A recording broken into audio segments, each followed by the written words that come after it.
ശബരിമലയിലെ സ്വർണം മോഷ്ടിച്ചതുമായി ബന്ധപ്പെട്ട് പുതിയ കാര്യങ്ങൾ വെളിപ്പെടുത്തലുകൾ വരികയാണ്.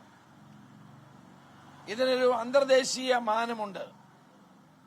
ഇന്റർനാഷണൽ റെമിഫിക്കേഷനുള്ള ഒരു കേസായി ഇത് വരികയാണ്. അതുകൊണ്ടാണ് UDF നേരത്തെ തന്നെ ഈ കേസ് CBI കോടതിയുടെ നിരീക്ഷണത്തിൽ CBI അന്വേഷണം ആവശ്യപ്പെട്ടത്. ഞങ്ങളെ അന്ന് CPM-കാർ CPM സംസ്ഥാന സെക്രട്ടറി ഞങ്ങളെ കളിയാക്കുകയുണ്ടായി. ഞങ്ങൾ എന്തിനാണ് ഇത് ചോദിച്ചതെന്ന്.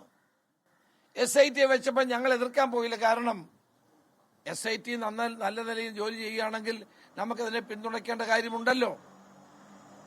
പക്ഷെ ഇപ്പൊ സാഹചര്യം മാറിയിരിക്കുകയാണ്.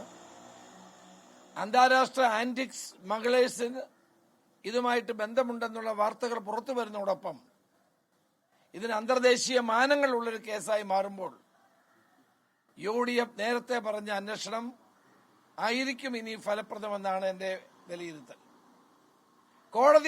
ഇതേ കോടതിയുടെ നിരീക്ഷണത്തിൽ ഒരു CBI അന്വേഷണം നടത്തുന്നത് നന്നായിരിക്കും എന്നതാണ് പുതിയ വെളിപ്പെടുത്തലിന്റെ അടിസ്ഥാനത്തിൽ എനിക്ക് പറയാനുള്ളത്. ഞാൻ SITയെ കൊച്ചായി കാണുന്നില്ല, അവരുടെ പ്രവർത്തനങ്ങളെ ഇകഴ്ത്തി കാണിക്കുന്നില്ല. പക്ഷെ ഇന്റർനാഷണൽ റെമിഫിക്കേഷനുള്ള ഒരു കേസാകുമ്പോൾ സ്വാഭാവികമായും കേരളത്തിലെ SITക്ക് മാത്രമായി ഒരു അന്വേഷണം നടത്താൻ കഴിയാത്ത സാഹചര്യമുണ്ടാകും. ഉന്നതന്മാരിലേക്ക് കേസുകൾ പോകുന്നു എന്നതാണ് CPM-നെ ഭയപ്പെടുത്തുന്നത്. രാഷ്ട്രീയ നേതൃത്വത്തിന്റെ പിന്തുണ ഉള്ള കേസായതുകൊണ്ടാണ് ഈ കേസിനെ എങ്ങനെയെങ്കിലും ദുർബലപ്പെടുത്താൻ ഗവൺമെന്റ് ശ്രമിക്കുന്നത്. ഇന്ത്യയിലെ ലോകത്തെയും കോടാനുകോടി വരുന്ന ഭക്തജനങ്ങളുടെ വികാരത്തെ വ്രണപ്പെടുത്തിയ ഒരു കേസാണിത്. ഇതങ്ങനെ നിസ്സാരമായി കാണാൻ കഴിയുന്ന ഒന്നല്ല. കേരളത്തിലെ ക്ഷേത്രങ്ങളിലെ പുരാവസ്തുക്കൾ മുഴുവൻ വിറ്റ് കാശുണ്ടാക്കാൻ ശ്രമിച്ച ദേവസ്വം ബോർഡുകളുടെ കഥകളാണ് ഓരോ ദിവസവും പുറത്തു വന്നുകൊണ്ടിരിക്കുന്നത്. ഇപ്പൊ തന്നെ പഞ്ചലോക വിഗ്രഹങ്ങൾ കാണാനില്ല എന്നുള്ള വാർത്ത ഇന്നലെ പുറത്തു വന്നു. അപ്പൊ ഇതൊക്കെ വളരെ ഗൗരവതരമായ കാര്യങ്ങളാണ്. അപ്പൊ ഇതെല്ലാം അന്വേഷിക്കാനുള്ള ശക്തമായ അന്വേഷണത്തിന് മുന്നോട്ട് പോകണം. ബഹുമാനപ്പെട്ട ഹൈക്കോടതി ചോദിച്ച ചോദ്യങ്ങളൊക്കെ പ്രസക്തമാണ്. ആദ്യമായി ഈ കാര്യം ബഹുമാനപ്പെട്ട ഹൈക്കോടതിയാണ് പറഞ്ഞത്.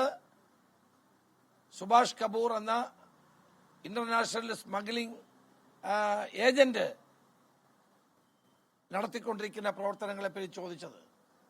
അന്ന് കോടതിയുടെ ആ പരാമർശം എത്ര ശരിയായിരുന്നു. അപ്പോൾ ഇപ്പോൾ നടക്കുന്ന അന്വേഷണം നടക്കട്ടെ, പക്ഷെ അതുകൊണ്ട് മാത്രം പ്രശ്നങ്ങൾ തീരില്ല. ഒരു അന്തർദേശീയ തലത്തിലുള്ള കാര്യങ്ങൾ കൂടി ഇതിൽ ഉൾപ്പെട്ടതുകൊണ്ട് ഇതിന് CBIയുടെ അന്വേഷണം വേണ്ടി വരും. ഇന്നല്ലെങ്കിൽ നാളെ അത് വേണ്ടി വരും എന്നതാണ് വസ്തുത. അപ്പോഴത് കോടതിയുടെ നിയന്ത്രണത്തിലുള്ള അന്വേഷണമാണ് അനിവാര്യമായിട്ടുള്ളത്. ഇപ്പൊ തന്നെ പുതിയ പുതിയ ആളുകളുടെ പേരുകൾ പുറത്തു വരുന്നു. അവരൊക്കെ ഇതുമായി പങ്കുണ്ട് എന്ന് തെളിയിക്കപ്പെടുന്നു എന്നുള്ള തെളിവുകൾ പുറത്തു വരുന്നു. അപ്പൊ സമഗ്രമായ ഒരു കോടതിയുടെ നിയന്ത്രണത്തിലുള്ള CBI അന്വേഷണത്തിലേക്ക് ഇത് പോകേണ്ട ഘട്ടമായിരിക്കുന്നു എന്നാണ് എനിക്ക് പറയാനുള്ളത്. SIT അവരെ കൊണ്ട് കഴിയാവുന്നതൊക്കെ ചെയ്യട്ടെ. എല്ലാ പ്രലോഭനങ്ങളും സമ്മർദ്ദങ്ങളും ഉണ്ടായിട്ടും SITയുടെ പ്രവർത്തനങ്ങളെ ഞങ്ങളാരും മോശമാണെന്ന് പറഞ്ഞിട്ടില്ല. ഒരു കാര്യം വളരെ വ്യക്തമാണ്, ഇതിന്റെ പിന്നിൽ വലിയ ഒരു ഗൂഢസംഘം പ്രവർത്തിക്കുന്നുണ്ട്.